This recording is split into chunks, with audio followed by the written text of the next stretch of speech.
Kuringana na muthuthuria wa MIIRI wa thirikari JOHANSEN ODUOR, gitumi kinene gia kugiria mihang'o ya uthikuria wa MIIRI mutito-ini wa Shakahola utafanio na njira ya kuhuthira turagita ni gutigirira gutire nganja cieyumiria kana wira wateanirio hindi ya mihang'o ya gutafania ithimi cia DNA.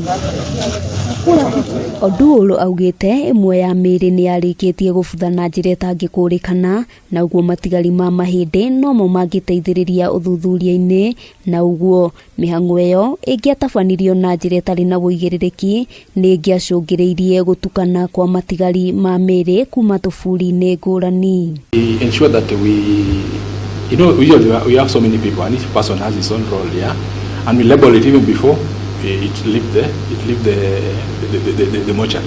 Ataririe riboti iria mukirite kuma kuri ruhonge rwa DCI yonanagia MIIRI iri ya ciana noyo yabataraga guthikurio no riria we hamwe na thuthuria angi mekinyirie mutito-ini ucio magikora kuri na namba nene ya tuburi na hau makiambiriria mihang'o ya uria uthuthuria wa MIIRI iyo ingi igutafanio na njira ya wuigiririki. It's difficult to give a wrong result in pathology because you are seeing it, isn't it? Yeah, it's something you see. If it's an injury, you're seeing an injury. With training, it's very, very difficult. The analysis of this evidential material will be used to eliminate innocently accused persons, and that is the beauty about forensic science.